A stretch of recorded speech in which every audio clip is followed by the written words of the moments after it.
Hello दोस्तों, अगर आपका एग्ज़ाम बिहार पुलिस का 7 अगस्त से है तो बिहार पुलिस एग्ज़ाम के लिए आप हो जाइए तैयार, क्योंकि मैं आज आपके लिए टोटल 200 प्रश्न लेकर के आया हूं जो कई बार आपके एग्ज़ाम में पूछा गया है और पूछा जाता है और आगे भी पूछे जाएंगे। इसकी भरपूर गारंटी है। तो चलिए हम लोग वीडियो को स्टार्ट करते हैं। पहला प्रश्न आपके सामने में है, मशरूम कुकुरमुत्ता किसका उदाहरण है। दोस्तों, आपने मशरूम को कहाँ देखा होगा? तो आपने देखा होगा कि गोबर के ऊपर जो आपको छत्ता जैसा दिखाई देता है, छत्ता जैसा दिखाई देता है वो वाइट कलर का, वही क्या है? मशरूम है। कई जगह इस मशरूम को खाया भी जाता है। तो गोबर छत्ता को ही हम लोग क्या बोलते हैं? मशरूम बोलते हैं। और ये पहाड़ पर भी पाया जाता है, तो पहाड़ पर पाया जाने वाला मशरूम अलग होता है। तो यही आपसे क्वेश्चन पूछ रहा है कि मशरूम किसका उदाहरण है। हम लोग जानते हैं कवक यानी फंगस का उदाहरण है। तो ऑप्शन नंबर ए क्या हो जाएगा? बिल्कुल राइट हो जाएगा। सवाल पूछेगा क्या है तो आपको बताना है। समुद्र में उगने वाले घास को हम लोग क्या कहते हैं? सवाल है। सवाल धरती पर उगने वाला प्रथम पौधा था। धरती पर उगने वाला प्रथम पौधा पूछे तो आपको बताना है क्या? बताना सवाल। सबसे बड़ा सवाल पूछे तो आपको बताना है माइक्रोसिस्टस सवाल। क्या बताना है? माइक्रोसिस्टस सवाल। दोस्तों, इस माइक्रोसिस्टस सवाल को हम लोग कहते हैं समुद्री दैत्याकार घास। क्या कहते हैं? समुद्री दैत्याकार घास कहते हैं। और भी कई सवाल है, कई जगह पर इस सवाल को खाया जाता है, कई जगह दवाई के रूप में भी प्रयोग किया जाता है। और जैसे अगर मैं आपसे कहें कि जापान में एक सवाल पाया जाता है अलवा। कौन सा सवाल पाया जाता है? अलवा। दोस्तों, इस अलवा सवाल का क्या करता है? तो इस अलवा सवाल में पाया जाता है विटामिन ए सी डी और विटामिन ई पाया जाता है। इसलिए इस अलवा सवाल को हम लोग कहते हैं समुद्री सलाद। क्या कहते हैं? समुद्री सलाद। चलिए हम लोग बढ़ते हैं नेक्स्ट प्रश्न की ओर। अगला प्रश्न आपके सामने में है, नेफ्रोलॉजी किसका अध्ययन है। हम लोग जानते हैं कि नेफ्रोलॉजी जो है वो गुर्दे का अध्ययन है। किसका अध्ययन है? गुर्दे का अध्ययन है। इसलिए इसका ऑप्शन नंबर 1 क्या हो जाएगा? बिल्कुल राइट हो जाएगा। अगर आपसे पूछे कि गुर्दे की पथड़ी को हम लोग क्या कहते हैं, गुर्दे की पथड़ी को पूछे हम लोग किस नाम से जानते हैं, तो आपको बताना है कि कैल्शियम ऑक्जेलेट। किस नाम से जानते हैं? कैल्शियम ऑक्जेलेट के नाम से जानते हैं।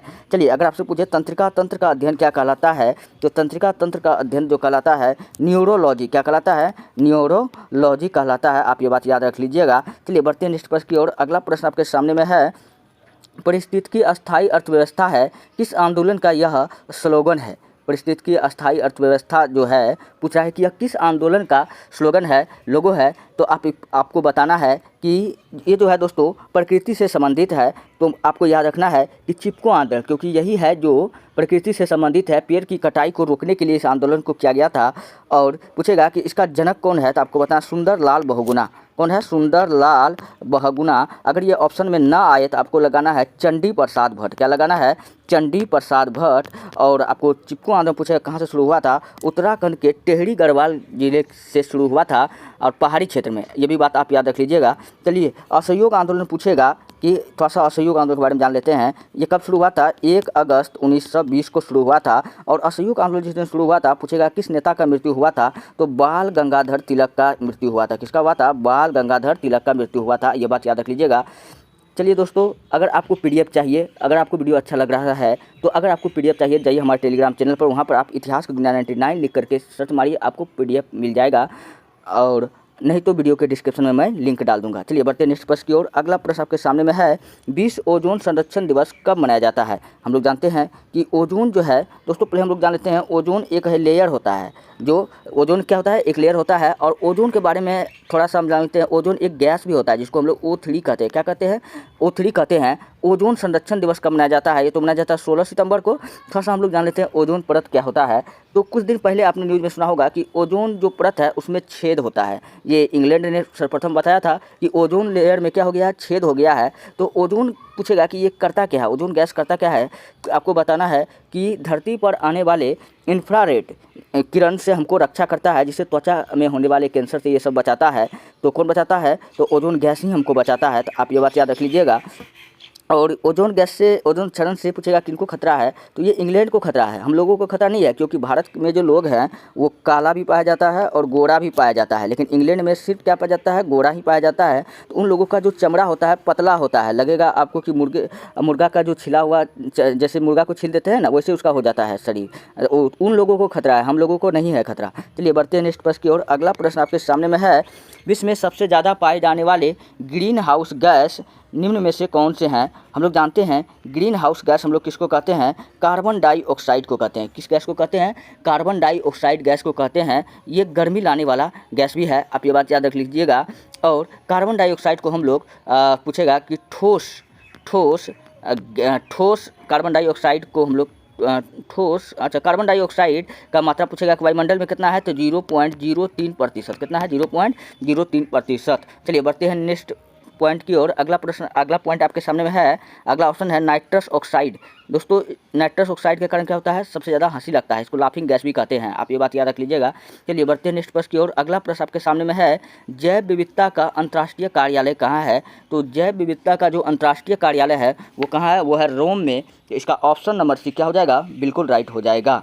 रोम किसकी राजधानी है, तो आपको बताना है कि इटली की राजधानी है। किसकी राजधानी है, इटली की राजधानी कहाँ है भैया, रोम है। चलिए अगला प्रश्न आपके सामने में है, निम्न में से कौन सी जड़ रूट नहीं है, यानी कि जड़, जड़ को इंग्लिश में क्या कहते हैं, रूट। तो पूछ रहा है कि इनमें से कौन सा जो है जड़ नहीं है। तो जड़ नहीं है जिसको हम रख देंगे, तो सबसे पहले जानिए कि अगर ये बीज है, आपने देखा होगा कुछ इस टाइप का निकल जाता है, मूलांकुर, इसको क्या कहते हैं, मूलांकुर कहते हैं। कुछ एक नीचे भाग में निकल जाता है, कुछ एक ऊपर भाग में निकल जाता है। जो नीचे भाग में निकल आता है उसको कहते हैं जड़, जो ऊपर भाग में निकल जाता है उसको कहते हैं नोड, इंटरनोड इसको इंग्लिश में कहते हैं। तो उसको हम लोग कहते हैं तना। क्या कहते हैं, तना। यही हमको पहचानना है। जो जड़ होता है हमेशा हमेशा प्रकाश संश्लेषण के विपरीत दिशा में होता है। कहाँ होता है, प्रकाश संश्लेषण के विपरीत दिशा में, यानी धरती के अंदर होता है। तो ये बात याद रख लीजिएगा। और इसको पहचानने का नियम, तो पहचानने का नियम काफ़ी सरल है भैया। कैसे पहचान सकते हैं, अगर आप कोई चीज़ को रख दिए हैं, अगर उसमें क्या हो गया कि मूलांकुर हो गया, अगर इसमें अगर क्या हो गया, बीज को रखे हैं, इसमें अगर गाछ निकल आएगा तो वो क्या होगा, वो जड़ होगा। और जिसमें नहीं आएगा वो क्या होगा, रखे रखे खराब हो जाएगा। तो वो क्या होगा कि जड़ नहीं है, तो वो क्या है, तना है। जैसे अदरक, अदरक को अगर रख दीजिएगा तो रखल रखल ही खराब हो जाएगा, लेकिन इसमें क्या होगा कि नोड नहीं आएगा, नोड नहीं आएगा। तो अदरक क्या है, तो रूट नहीं है। तो ये इसका ऑप्शन नंबर सी क्या हो जाएगा, बिल्कुल राइट हो जाएगा। और गाजर, गाजर को रखिएगा, ये भी खराब हो जाएगा, ये भी खराब हो जाएगा, लेकिन इसमें निकलेगा नहीं। लेकिन चुकंदर, हाँ इसमें क्या निकलेगा, चुकंदर को अगर रख देंगे तो इसमें क्या हो जाएगा, अंकुरित हो जाएगा। तो ये भी बात याद रख लीजिएगा। चलिए बढ़ते हैं नेक्स्ट प्रश्न की ओर। अगला प्रश्न आपके सामने है, किसकी कमी के कारण बच्चों में रिकेट्स होता है। बच्चों में रिकेट्स नाम का रोग जो होता है, पूछ रहा है कि किस विटामिन के कमी के कारण होता है। तो हम लोग जानते हैं विटामिन डी के कमी के कारण बच्चों में कौन सा रोग होता है, रिकेट्स रोग होता है। इसको दोस्तों हम लोग सूखा रोग के नाम से जानते हैं। किस रोग के नाम से जानते हैं, सूखा रोग के नाम से जानते हैं। और रिकेट्स को हम लोग कौन सा विटामिन की कमी से होता है, तो विटामिन डी की कमी से होता है। विटामिन ए की कमी से कौन सा रोग होता है, तो रतौंधी रोग होता है, जिसको जीरोप्लेथेमिया या नाइट ब्लाइंडलेंस के नाम से जाना जाता है। और विटामिन सी की कमी से कौन सा रोग होता है, तो एस्कर्बिक। कौन सा रोग होता है, एस्कर्बिक। चलिए बढ़ते हैं नेक्स्ट प्रश्न की ओर। अगला प्रश्न आपके सामने में है, मानव पित्त पाइल जो एक पीले हरे रंग का तरल है, इसकी प्रवृत्ति है। तो दोस्तों मानव में जो पित्त होता है वो कहाँ से निकलता है, पहली बात तो आप जान लीजिए कि यह पित्त जो निकलता है, पित्त निकलता है पित्ताशय से। कहाँ से निकलता है, पित्ताशय से निकलता है। या पित्ताशय कहाँ होता है, तो यकृत में होता है। कहाँ होता है, यकृत में होता है। यकृत को ही हम लोग क्या कहते हैं, लीवर या जिगर कहते हैं। तो ये पूछ रहा है कि इसका प्रकृति कैसा होता है, जो पित्त होता है। तो पित्त का प्रकृति दोस्तों अम्लीय होता है। क्या होता है, अम्लीय होता है, यानी कि इसका पीएच मान जो होगा 2.5 से 3 के आसपास में होता है। तो यही आपसे पूछ रहा था, तो इसलिए इसका ऑप्शन नंबर ए क्या हो जाएगा, बिल्कुल राइट हो जाएगा। चलिए बढ़ते हैं नेक्स्ट प्रश्न की ओर। अगला प्रश्न आपके सामने में है, किस शासक ने गुलाम हेतु विभाग स्थापित किया था। मतलब गुलामों को रहने के लिए विभाग किस शासक ने स्थापित किया था। हम लोग जानते हैं कि फिरोज शाह तुगलक, FST किसने स्थापित किया था, फिरोज शाह तुगलक ने स्थापित किया था। इसको सल्तनत काल का अकबर भी कहते हैं। क्या कहते हैं, सल्तनत काल का अकबर भी कहते हैं, आप ये बात याद रख लीजिएगा। और कश्मीर का अकबर पूछेगा, किसको कहते हैं, जलालुद्दीन अकबर को, जलालुद्दीन मोहम्मद को, आप ये भी बात याद रख लीजिएगा। और फिरोज शाह तुगलक जो था, इसके दरबार में सर्वाधिक दास रहता था। हाथ पैर दबाने के लिए लगभग 1,80,000, कितना रहता था, 1,80,000 गुलाम रहता था। दास बोले तो गुलाम, 1,80,000 रहता था फिरोज शाह के दरबार में। सोचिए क्या होता कि अगर 1,80,000 इसका पैर न दबा कर कभी गला दबा देता कोई, तो क्या होता। और फिरोज शाह तुगलक, तो इसके बारे में मैंने आपको बता दिया। और भी इसके बारे में थोड़ा सा जान लीजिए कि सर्वाधिक बाग बगीचा बनाने वाला सुल्तान था। सर्वाधिक बाग बगीचा बनाने वाला सुल्तान पूछे तो आपको क्या बताना है, फिरोज शाह तुगलक। और ये किसका भाई था, ये भाई था MBT, मोहम्मद बिन तुगलक का भाई था। मोहम्मद बिन तुगलक के शासनकाल में कौन भारत आया था, तो अफ्रीका के मोरक्को के निवासी भारत आया था। इसका किताब का नाम क्या था, आप लोग फटाफट कमेंट में बताइए। इसका किताब का नाम था रेहला। क्या नाम था, रेहला नाम था। फटाफट आप लोग कमेंट में बताइए, मैं देख रहा हूँ कि आप लोग का ध्यान कहाँ है। मोहम्मद गजनबी ने भारत का पूछेगा कि सबसे फेमस हमला किस मंदिर पर किया था, तो आपको बताना है गुजरात के सोमनाथ मंदिर पर। किस मंदिर पर किया था, गुजरात के सोमनाथ मंदिर पर। गजनबी ने टोटल 17 बार भारत पर आक्रमण किया था। और मोहम्मद गजनवी को भारत में बुत शिकन के नाम से जाना जाता है। किस नाम से जाना जाता है? बुत शिकन का अर्थ होता है मूर्ति भंजक या मूर्तियों को तोड़ने वाला। राजिया सुल्तान जो थी दास वंश की पहली महिला सुल्तान थी, आप ये बात याद रख लीजिएगा। गुलाम वंश की पहली महिला सुल्तान तो राजिया सुल्तान, जो किसकी बेटी थी? इल्तुतमिश की बेटी थी। चलिए हम लोग बढ़ते हैं नेक्स्ट प्रश्न की ओर। अगला प्रश्न आपके सामने में है, दमदमा पुरा स्थल किस प्रदेश में स्थित है? दोस्तों दमदमा पूछ रहा है तो आपको बताना उत्तर प्रदेश में। क्या बताना है? सिर्फ अगर दमदम पूछता तो दमदम कहाँ पर है? तो पश्चिम बंगाल में। कहाँ है? पश्चिम बंगाल में है। दमदम हवाई अड्डा कहाँ पे है? पश्चिम बंगाल में है। आप ये बात याद रख लीजिएगा। और इसका ऑप्शन नंबर सी फिलहाल क्वेश्चन के अनुसार क्या राइट था? तो ऑप्शन नंबर सी राइट था। चलिए बढ़ते हैं नेक्स्ट प्रश्न की ओर। भारत में सिंचाई की सबसे लंबी नहर का क्या नाम है? बच्चा जानता है कि भारत में सिंचाई की सबसे लंबी नहर का नाम कौन है? इंदिरा गांधी टनल है। इसलिए ऑप्शन नंबर सी क्या हो जाएगा? बिल्कुल राइट हो जाएगा। इसको कहा जाता है राजस्थान की जीवन रेखा। इस नहर को क्या कहा जाता है? राजस्थान की जीवन रेखा, यानी राजस्थान का लाइफ लाइन। क्या कहा जाता है? राजस्थान का लाइफ लाइन कहा जाता है। या इसको मरुगंगा के नाम से जाना जाता है। किस नाम से जाना जाता है? मरुगंगा के नाम से जाना जाता है। मरु मतलब ये मरुस्थलीय भाग में है, इसलिए हम लोग क्या कहते हैं? मरुगंगा कहते हैं। पूछेगा कि इस नहर का उद्घाटन किसने किया था?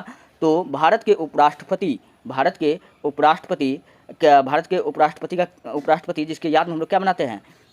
भारत के उपराष्ट्रपति वो सर्वपल्ली राधाकृष्णन। कौन था वो? इस समय सर्वपल्ली राधाकृष्णन ने किया था। आप ये बात याद रख लीजिएगा। इसी की याद में हम लोग क्या मनाते हैं? टीचर्स डे मनाते हैं। कब मनाते हैं? 5 सितंबर को बनाते हैं। और ये दर्शन शास्त्र के महान विद्वान थे। चलिए जानते हैं, बढ़ते नेक्स्ट प्रश्न की ओर।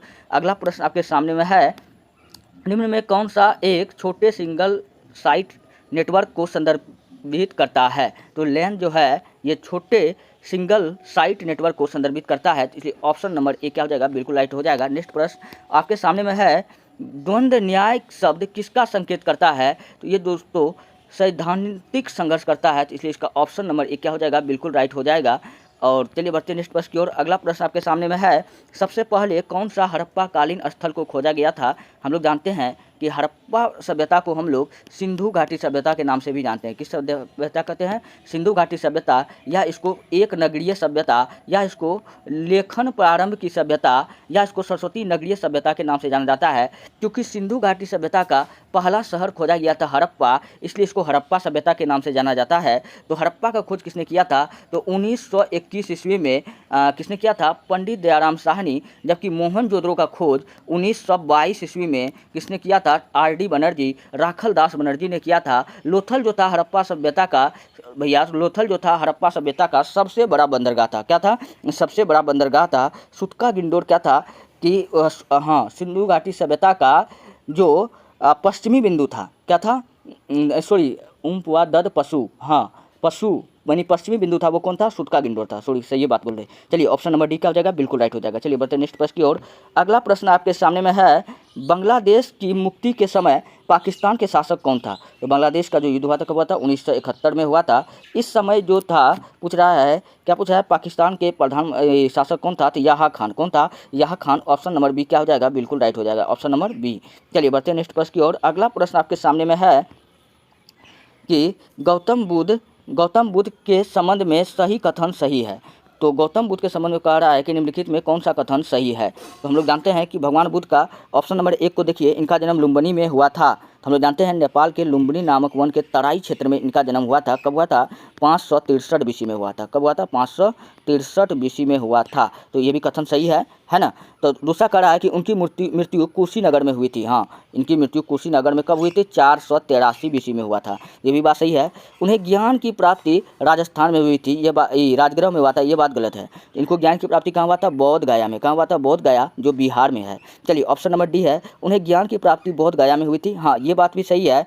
तो यही क्वेश्चन क्या कर रहा था? गौतम बुद्ध के संबंध में सभी कथन सही है, सिवाय कौन सा? सिवाय ऑप्शन सी का है कि ये गलत है। उनको ज्ञान की प्राप्ति कहाँ हुआ था? बोध गया में। यहाँ दिया है राजगिरी, इसका ऑप्शन नंबर सी क्या हो जाएगा? बिल्कुल राइट हो जाएगा, सिवाय क्योंकि यही एक गलत है। चलिए बढ़ते हैं नेक्स्ट प्रश्न की ओर। अगला प्रश्न आपके सामने में है, भारतीय संविधान के किस भाग में संघीय न्यायपालिका का उल्लेख है? तो भारतीय संविधान के भाग जो 5 है, भाग जो 5 है उसमें क्या है, संघीय न्यायपालिका का उल्लेख है। इसका ऑप्शन नंबर डी क्या हो जाएगा, बिल्कुल राइट हो जाएगा। चलिए बढ़ते नेक्स्ट प्रश्न की ओर। अगला प्रश्न आपके सामने में है, वैदिक लोगों द्वारा किस धातु का प्रयोग सबसे पहले किया गया था। तो हम लोग जानते हैं कि जो वैदिक काल का जो लोग था, इसके द्वारा सर्वप्रथम कौन सा धातु का प्रयोग किया गया था, तो तांबा का प्रयोग किया गया था। किसका किया गया था, तांबा का किया गया था। ऑप्शन नंबर डी क्या हो जाएगा, बिल्कुल राइट हो जाएगा।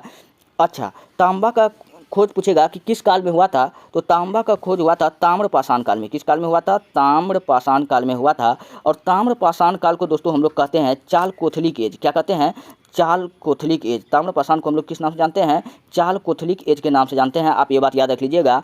और इस काल में लोगों का क्या हुआ था, मुख्य व्यवसाय क्या था, कृषि एवं पशुपालन। क्या था, कृषि एवं पशुपालन था। ये बात याद रख लीजिएगा। और सिंधु घाटी सभ्यता चूंकि इसके बाद शुरू हुआ था, तो सिंधु घाटी सभ्यता के लोगों का लोहा का ज्ञान नहीं था। लेकिन इसके बाद जो हुआ था, सिंधु घाटी सभ्यता के बाद में हमको पता है कि भारत में आर्यों का आक्रमण हुआ था। आर्य के पास में क्या था, लोहा का अस्त्र था। इसी कारण आर्य क्या हुए, विजयी हुए। चलिए बढ़ते हैं नेक्स्ट प्रश्न की ओर। अगला प्रश्न आपके सामने में है, परिस्थितिकी तंत्र शब्दावली किसने प्रस्तुत किया था। तो परिस्थितिकी तंत्र शब्दावली जो प्रस्तुत किया था वो कौन किया था, तो एजी टेंसले। किसने किया था, तो एजी टेंसले ने प्रस्तुत किया था। तो इसका ऑप्शन नंबर सी क्या हो जाएगा, बिल्कुल राइट हो जाएगा। और थोड़ा सा अगर मैं 21 नंबर की क्वेश्चन को देखें, तो 21 नंबर का क्वेश्चन कहता है कि कोशिका की खोज की गई थी। तो कोशिका का खोज दोस्तों कब किया गया था, 1665 ईस्वी में। कब किया गया था, तो 1665 ईस्वी में। पूछेगा कि कौन किया था, तो रॉबर्ट हुक ने। किसने किया था, तो रॉबर्ट हुक ने किया था। कब किया था, 1665 ईस्वी में किया था। और लकड़ी के कॉर्क द्वारा, किसके द्वारा किया गया था, लकड़ी के कॉर्क के द्वारा। कोशिका का आकार पूछेगा तो आपको बताना है मधुमक्खी के छत्ते जैसा। किसके जैसा था, मधुमक्खी के छत्ते जैसा था। ये बात याद रख लीजिएगा। जबकि विलियम हार्वे ने रक्त परिसंचरण तंत्र का खोज किया था। किसका किया था, रक्त परिसंचरण तंत्र का खोज पूछेगा किसने किया था, तो विलियम हार्वे ने किया था। क्रिश्चियन बर्नार्ड, अच्छा, हृदय का प्रत्यारोपण का संबंध इससे है। लुईस पास्चर, आपको पता है कि दूध के पास्चुराइजेशन का सिद्धांत भी किसने दिया था, लुई पास्चर ने दिया था। चलिए बढ़ते हैं अगला प्रश्न की ओर। अगला प्रश्न आपके सामने है, पेनिसिलिन के जय प्रतिरोधी गुणधर्म की खोज किसने की थी। तो पेनिसिलिन का खोज किया था भैया, कौन किया था, अलेक्जेंडर फ्लेमिंग द्वारा किया गया था। तो ऑप्शन नंबर सी क्या हो जाएगा, बिल्कुल राइट हो जाएगा। चलिए बढ़ते हैं नेक्स्ट प्रश्न की ओर। अगला प्रश्न आपके सामने में है, हाइड्रोफोबिया से संबंधित है। दोस्तों हाइड्रो का अर्थ होता है जल। हाइड्रो का अर्थ जब भी पूछे तो आपको क्या बताना है, जल बताना है। फोबिया का अर्थ होता है डरना। क्या होता है, डरना, यानी कि जल से डर लगता है। ये पूछ रहा है कि कौन बीमारी में ऐसा होता है, जो टिटनेस में नहीं। टिटनेस को हम लोग कहते हैं रेनबो रोग। क्या कहते हैं, इंद्रधनुष रोग कहते हैं। मेनिंजाइटिस रोग में होता है, नहीं। और ऑप्शन नंबर सी में रेबीज है। हाँ, रेबीज जो है, रेबीज में क्या होता है, हमको हाइड्रोफोबिया रोग हो जाता है, जिनके कारण मनुष्य को क्या होता है कि जल से डर लगने लगता है। और रेबीज पूछता है कैसे फैलता है, ये जानवर के काटने से फैलता है। कुत्ता काट लिया तो आपको क्या हो जाएगा, रेबीज हो जाएगा। और चमगादड़ काट लिया तो भी क्या हो जाएगा, रेबीज हो जाएगा। बिल्ली काट लिया तो भी आपको क्या हो जाएगा, रेबीज हो जाएगा। तो इतना बात आप याद रख लीजिएगा। चलिए बढ़ते हैं नेक्स्ट प्रश्न की ओर। अगला प्रश्न आपके सामने है, निम्नलिखित में कौन सा जहर है, इनमें से कहता है कौन सा जहर है। तो ऑप्शन ए को अगर आप देखते हैं तो NaCl, ये क्या है, सोडियम क्लोराइड है, जो जहर नहीं है। तो ये जहर नहीं है, तो हमको जहर को खोजना है। और K2SO4 ये भी जहर नहीं है। KCl यानी पोटेशियम क्लोराइड, ये भी जहर नहीं है। और KCN यानी पोटेशियम साइनाइड, इसको कहते हैं, हाँ पोटेशियम, इसको कहते हैं सबसे खतरनाक जहर, क्योंकि ऑप्शन बी इसका बिल्कुल राइट होगा। KCN साइनाइड जो होता है एक जहर होता है। चलिए बढ़ते हैं नेक्स्ट प्रश्न की ओर। अगला प्रश्न आपके सामने में है 25 नंबर का। चलिए नेक्स्ट प्रश्न आपके सामने में है, अस्थि सुषुरता जिसको हम लोग कहते हैं ऑस्टियोपोरोसिस। क्या कहते हैं, ऑस्टियोपोरोसिस। पूछा है कि ऑस्टियोपोरोसिस की कमी से कौन सा रोग होता है। तो किसकी कमी से होता है, यानी हम लोग जानते हैं कि हड्डी में जो रोग उत्पन्न होता है वो किसकी कमी से होता है। तो हम लोग जानते हैं कि कैल्शियम की कमी से होता है। जो हड्डी हमारा मजबूत होता है तो कैल्शियम के कारण ही होता है। तो हड्डी से पूछेगा कि हड्डी का जोड़ क्या कहलाता है, लिंगामेंट। क्या कहलाता है, थोड़ा मैं हड्डी के बारे में आपको बता देता हूँ। लिंगामेंट। और हड्डी से मांसपेशी का जोड़ क्या कहलाता है, कंडरा। क्या कहलाता है, कंडरा यानी टेंडन इसको हम लोग कहते हैं। और हड्डी में आपको पूछेगा कि क्या सब पाया जाता है, कैल्शियम और फास्फोरस पाया जाता है। क्या पाया जाता है, फास्फोरस पाया जाता है। फास्फोरस जो है किसी भी चीज़ को जलने में सहायता प्रदान करता है। इसलिए जब मनुष्य को जब जलाया जाता है, जब मरता है, तो उसका हड्डी भी पूरी तरीके से जल जाता है, क्योंकि हड्डी में क्या पाया जाता है, फास्फोरस पाया जाता है। और फास्फोरस किसी भी चीज़ को जलने में सहायता प्रदान करता है। और हड्डी के बारे में थोड़ा सा जान लेते हैं कि हड्डी का अध्ययन क्या कहलाता है। तो ऑस्टियोलॉजी क्या कहलाता है, ऑस्टियोलॉजी। उपास्थि का अध्ययन क्या कहलाता है, कॉन्ड्रियोलॉजी। चलिए, हड्डी का बनना क्या कहलाता है, ऑस्टियोब्लास्ट। हड्डी का बनना क्या कहलाता है? ऑस्टियोब्लास्ट। चलिए बढ़ते नेक्स्ट प्रश्न की ओर। अगला प्रश्न आपके सामने में है कि क्वाशियोर बीमारी की कमी के कारण होता है। हम लोग जानते हैं जब किसी के शरीर में किसका कमी हो जाता है? प्रोटीन का कमी हो जाता है, तो उसका शरीर में दो रोग उत्पन्न होता है। एक को कहते हैं क्वाशियोर, दूसरा को कहते हैं माइडीमस। क्या कहते हैं? माइडीमस। दोस्तों ये किसका कमी से होता है? तो आपको प्रोटीन की कमी से होता है। आप प्रोटीन का खोज पूछेगा किसने किया था, तो आपको याद रखना मुल्डर ने। किसने किया था? तो मुल्डर ने किया था। आप ये बात याद रख लीजिएगा। और प्रोटीन का आकार कैसा होता है तो आपको बताएं, ये चना के दाना के समान होता है। ये बात याद रख लीजिएगा। चलिए बढ़ते हैं नेक्स्ट प्रश्न की ओर। अगला प्रश्न आपके सामने में है, उच्चतम न्यायालय के न्यायिक पुनरीक्षण कार्य का क्या अर्थ होता है? तो इसका अर्थ जो होता है कानूनों की संवैधानिक वैधता का परीक्षण। तो इसका ऑप्शन नंबर सी क्या हो जाएगा? बिल्कुल राइट हो जाएगा। चलिए बढ़ते हैं नेक्स्ट प्रश्न की ओर। अगला प्रश्न आपके सामने में है, भारतीय संविधान में अल्पसंख्यकों को मान्यता किस आधार पर दी गई है? हम लोग जानते हैं कि भारतीय संविधान में जो अल्पसंख्यकों को मान्यता दिया गया है वो कुल जनसंख्या के साथ उस वर्ग की जनसंख्या के अनुपात में दिया गया है। तो इसलिए इसका ऑप्शन नंबर सी क्या हो जाएगा? बिल्कुल राइट हो जाएगा। अगर पूछेगा कि लोकसभा और राज्यसभा में सीटों का आवंटन किसके आधार पर होता है, तो कुल जनसंख्या के आधार पर होता है, जनसंख्या के आधार पर ही होता है। इसलिए इसका ऑप्शन नंबर सी क्या हो जाएगा? बिल्कुल राइट हो जाएगा। अगला प्रश्न आपके सामने में है, सिंधु सभ्यता के टेराकोटा में निम्नलिखित में से कौन सा पालतू जानवर विद्यमान नहीं था? हम लोग जानते हैं कि सिंधु घाटी सभ्यता जो के लोग थे वो पशुपालन भी करते थे, शिकार भी करते थे। तो मनोरंजन के लिए क्या करते थे? शिकार भी करते थे। पशुपालन में जो था इस समय जो था दोस्तों, गाय नहीं था। क्या नहीं था? गाय को जो था पशुपालन के रूप में नहीं किया जाता था, क्योंकि गाय को ये लोग क्या करता था? पूजता था। इसमें वो भी कुंवर वाला सांड को। तो इसलिए उसका ऑप्शन नंबर सी क्या हो जाएगा? बिल्कुल राइट हो जाएगा। और इस सभ्यता के लोगों का जो ज्ञान जो पूछेगा, लोहा का नहीं था। किसका नहीं था? लोहा का नहीं था और तलवार का नहीं था। किसका नहीं था? लोहा और तलवार का ज्ञान इसी सभ्यता के लोगों का नहीं था। और सिंधु घाटी सभ्यता का सबसे विशाल नगर पूछेगा, सबसे विशाल स्नानागार, तो आपको बताना मोहनजोदड़ो।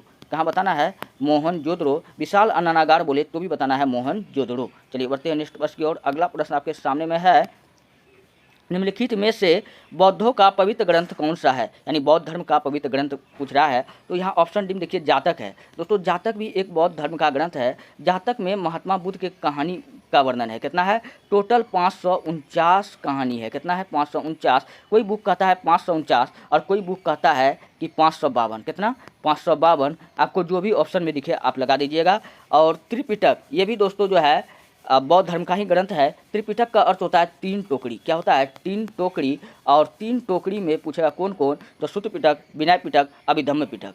तो ये तीनों टोकरी जो है यानी 4 गो हो गया। यानी पिटक वाला ग्रंथ पूछेगा कौन धर्म से है, तो ये भी बौद्ध धर्म से है। तो ऑप्शन नंबर सी क्या हो जाएगा? बिल्कुल राइट हो जाएगा। जातक क्या है? तो महात्मा बुद्ध का कहानी है। निम्नलिखित में पूछा बौद्धों का पवित्र ग्रंथ कौन है, तो त्रिपिटक है। तो आप ये बात याद रख लीजिएगा। उपनिषद पूछेगा कितना होता है, तो उपनिषद जो है टोटल 108 गो है। कितना है? 108 गो है। और वेद पूछेगा कितना है, तो 4 गो है। कितना है? 4 है।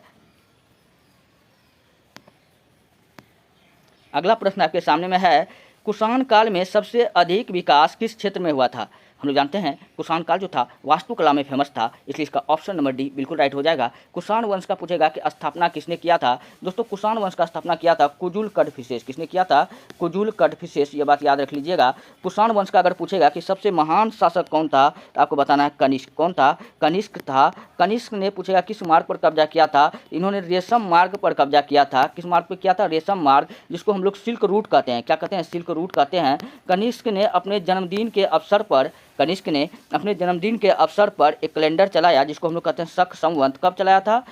78 एडी में। शक संवत कब चलाया था? 78 एडी में। आप ये बात याद रख लीजिएगा। चलिए बढ़ते हैं नेक्स्ट प्रश्न की ओर। अगला प्रश्न आपके सामने में है, अनेक प्रकार की शराब और शैंपेन के लिए प्रसिद्ध क्षेत्र है। कौन है वो क्षेत्र? है भैया ऑप्शन नंबर सी भूमध्य सागर है। हम लोग चलिए भूमध्य सागर से कुछ क्वेश्चन जान लेते हैं। भूमध्य सागर और लाल सागर, भूमध्य सागर और लाल सागर का अलग पूछेगा कि कौन करता है, तो भूमध्य सागर को लाल सागर से अलग करता है। क्या करता है आप लोग कमेंट में बताइए। थोड़ा सा मैं आपको बताता हूँ कि लाल सागर का रंग दोस्तों लाल क्यों दिखाई देता है। तो लाल सागर का रंग लाल दिखाई देता है शैवाल के कारण, लाल रंग के शैवाल के कारण, जिसका नाम है ट्राइकोडेस्मियम एरिथ्रियम शैवाल। चलिए बढ़ते हैं नेक्स्ट प्रश्न की ओर। अगला प्रश्न आपके सामने में है, ऑपरेशन फ्लड किस कार्य से संबंधित है? ऑपरेशन फ्लड जो है वो दूध उत्पादन से संबंधित है। ऑपरेशन फ्लड बोले या श्वेत क्रांति बोले, क्या बोले, श्वेत क्रांति, दोनों का संबंध किससे है, दूध उत्पादन से है। ऑपरेशन फ्लड का जनक पूछेगा कौन था, आपको बताऊं वर्गीज कुरियन, कौन था, वर्गीज कुरियन था, आप ये बात याद रख लीजिएगा। चलिए बढ़ते नेक्स्ट प्रश्न की ओर। अगला प्रश्न आपके सामने में है, जहाँ तक कृषि मंत्रालय की सरकारी वर्गीकरण का संबंध है, भारत में कितने कृषि जलवायपी क्षेत्र हैं, तो भारत में जो है 127 कृषि जलवायपी क्षेत्र है, तो इसका ऑप्शन नंबर सी क्या हो जाएगा, बिल्कुल राइट हो जाएगा।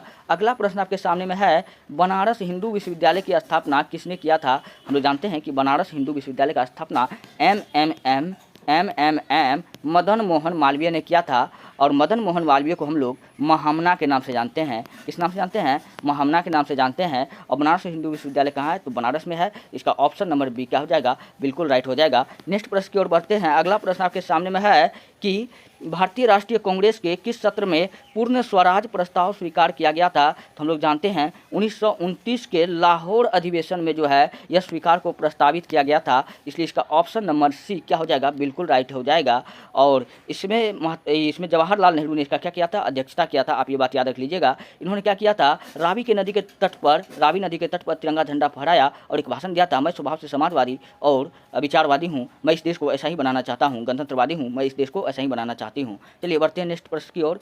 चलिए एक इंपॉर्टेंट यहाँ पर आ गया, 1931 में पूछेगा कांग्रेस के कराची अधिवेशन का अध्यक्षता पूछेगा किसने किया था। दोस्तों ये काफ़ी इंपॉर्टेंट प्रश्न, इसलिए मैं आपको बता दिया। आपको बताना है सरदार वल्लभ भाई पटेल। किसने किया था, SBP ने किया था। सरदार वल्लभ भाई पटेल को सरदार की उपाधि पूछेगा किस आंदोलन में दिया गया था, तो बारदोली सत्याग्रह 1928 में दिया गया था। पूछेगा किसने दिया था सरदार की उपाधि, तो ऑप्शन में महात्मा गांधी अगर नहीं रहेगा तो आपको लगाना है बारदोली की महिला। क्या लगाना है, बारदोली की महिला। चलिए इसको हम लोग लौह पुरुष के नाम से भी जानते हैं और भारत का बिस्मार्क के भी नाम से जानते हैं, तो इतने नाम से इसको हम लोग जानते हैं। चलिए नेक्स्ट प्रश्न आपके सामने में है कि सुल्तान के काल में खालसा भूमि अधिक पैमाने पर विकसित हुआ। हम लोग जानते हैं कि अलाउद्दीन खिलजी के काल में जो खालसा भूमि था इनका अधिक विकसित किया गया, तो इसका ऑप्शन नंबर बी क्या हो जाएगा, बिल्कुल राइट हो जाएगा। जब भी बात अलाउद्दीन खिलजी का हो, याद रख लीजिएगा इन्होंने दोआब कर में क्या कर दिया था, वृद्धि कर दिया था। दोआब कर होता है कि दो नदियों के बीच की उपजाऊ भूमि जो होता है वो दोआब होता है, जैसे गंगा यमुना के बीच की भूमि को हम लोग क्या कहेंगे, दोआब कहेंगे।